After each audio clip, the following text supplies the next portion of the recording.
हाय developers. मैं हूं शुभम वर्मा और आज हम देखेंगे रिएक्ट जेएस इंटरव्यू क्वेश्चन से रिलेटेड पार्ट 8। तो आइए देखते हैं। अच्छा, वीडियो में आगे बढ़ने से पहले मैं कहना चाहूँगा कि अगर आप हमारे पिछले सीरीज जो कि पीएचपी जावास्क्रिप्ट या फिर माइस्क्ल पे है, अगर आपने नहीं देखी है तो आप ज़रूर देख लें। जो इसकी लिंक होगी प्लेलिस्ट की, मैं नीचे दे दूंगा डिस्क्रिप्शन में।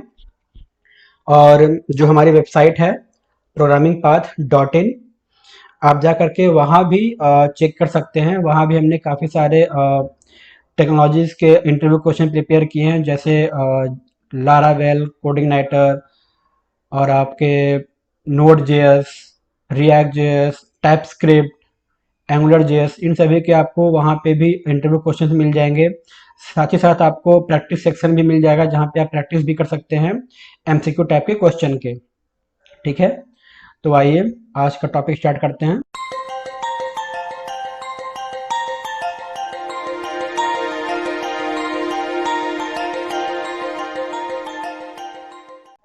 तो हमारा पहला क्वेश्चन है, व्हाट इज फ्लक्स। फ्लक्स क्या होता है? तो फ्लक्स एक्चुअली में क्या है, यह एक आर्किटेक्चरल पैटर्न होता है, ठीक है, जिसमें कि जो हमारा डेटा होता है वो यूनिडायरेक्शनल फ्लो में फ्लो होता है। मतलब कि यूनिडायरेक्शनल फ्लो में हमारा डेटा जो होता है वो वर्क करता है। ठीक, यह एक्चुअल में कोई ना तो लाइब्रेरी है और ना ही कोई फ्रेमवर्क है। ठीक है, इसीलिए यह एक तरीके का पैटर्न है। आप कह सकते हो कि एक तरीके का टेक्निक है चीजों को करने का। ठीक, इसका जनरली यूज किया जाता है जो हमारे एक्चुअली, जैसे हम जानते हैं कि हमारा जो रिएक्ट जैसे वो क्या है, कंपोनेंट बेस पे वर्क करता है। तो फ्लक्स का यूज किया जाता है मल्टीपल कंपोनेंट्स जो होते हैं उनके बीच में कम्युनिकेशन के लिए। ठीक, और जो हमारा फ्लक्स होता है वो जो हमारा एप्लीकेशन होता है उसको स्टेबिलिटी प्रोवाइड कराता है, और साथ ही साथ जो रन टाइम पे जो भी एरर आते हैं हमारे, ये उनको भी रिमूव करता है, या फिर आप कह सकते हो कि उसको कुछ कम कर देता है। ठीक, अब जो हमारा फ्लक्स होता है उसके 3 स्टेज होते हैं।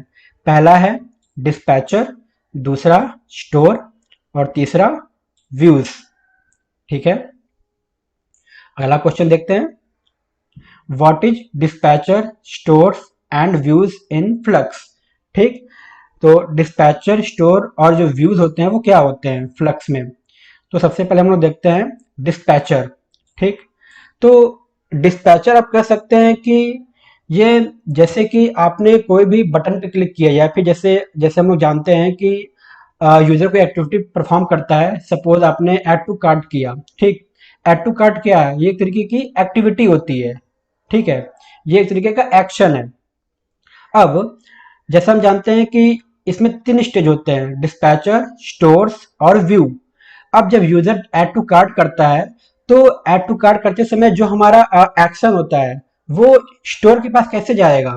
तो स्टोर के पास जाने के लिए उसको कोई तो मीडियम चाहिए होगा। आखिर स्टोर कैसे मालूम चलेगा कि यूजर ने कौन सा एक्शन परफॉर्म किया है।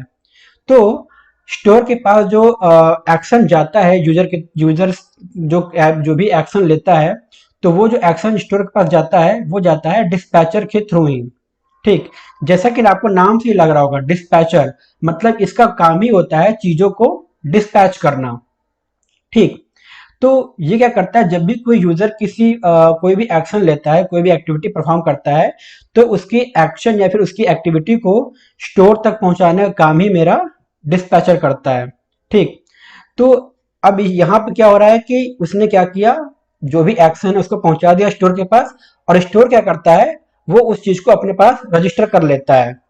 ठीक है, जो स्टोर होता है वो मेरा, वो क्या करता है कि अपने पास एज ए कॉल बैक उसको स्टोर कर लेता है। ठीक, और अब उसके बाद क्या होता है कि अब वहां पे उसने क्या किया, उसको स्टोर कर लिया। अब स्टोर क्या करता है, जो भी वहां से जो भी उसका बिजनेस लॉजिक होगा, जो भी वहां पे आपके आपके जो लॉजिक लिखे होंगे, उस लॉजिक के परफॉर्मेंस जो भी वहां पे परफॉर्म करना होता है, उसके काम करने के बाद वो फिर से क्या होता है, वहां पे व्यूज को ट्रांसफर किया जाता है। तो ये काम होता है मेरा डिस्पैचर के थ्रू।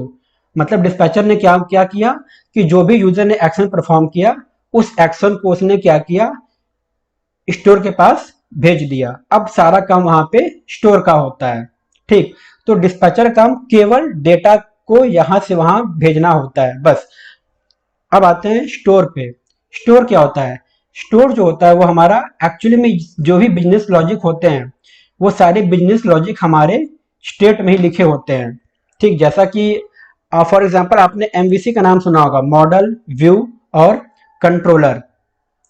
तो जो हमारा आप अगर आपको रिलेट करना है कि डिस्पैचर, स्टोर और व्यूज क्या होता है, तो आप इसको एमवीसी से रिलेट कर सकते हैं। ठीक, मॉडल, व्यू, कंट्रोलर।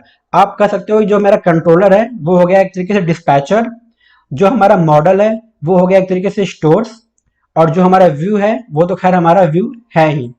ठीक है, तो स्टोर क्या करता है? स्टोर में हमारे सारे जो भी एप्लीकेशन के जो बिजनेस लॉजिक है या फिर जो भी स्टेट है वो सभी यहाँ पे स्टोर होते हैं। मतलब ये सभी यहाँ पे ही आकर के हम जो भी लॉजिक लिखना होता है हम यहाँ पे इसको लॉजिक को लिखते हैं।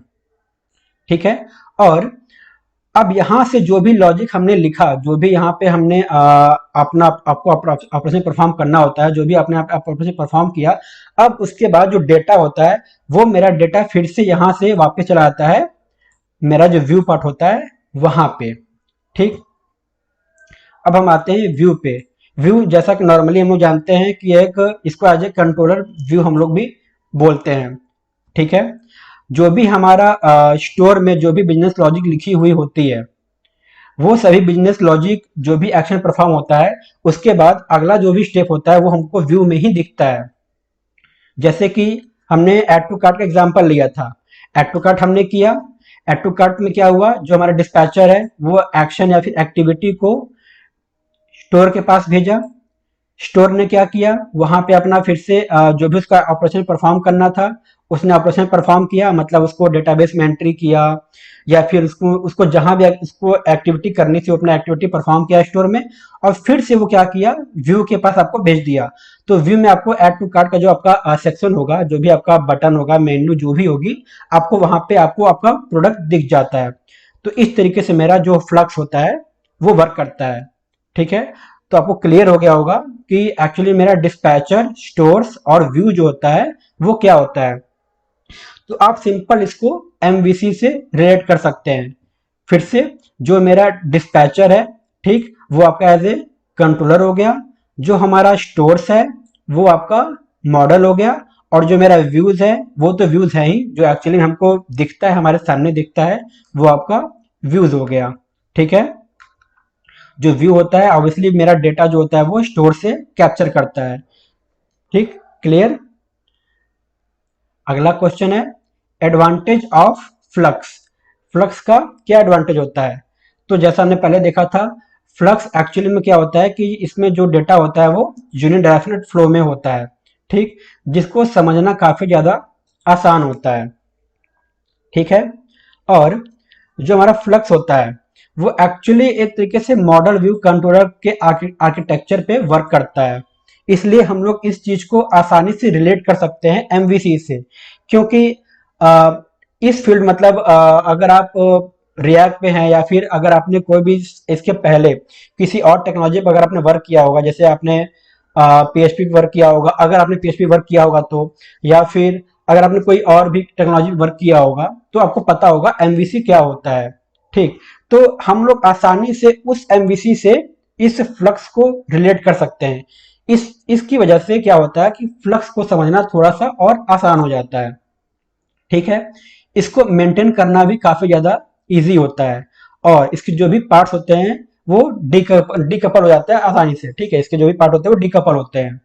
तो इस तरीके से ये इसमें जो है इसका एडवांटेज होता है फ्लक्स का। ठीक है, तो आज के लिए बस इतना ही। अगर आपको ये वीडियो पसंद आए तो प्लीज़ लाइक, शेयर और सब्सक्राइब जरूर करें। आपका वीडियो देखने के लिए बहुत बहुत धन्यवाद।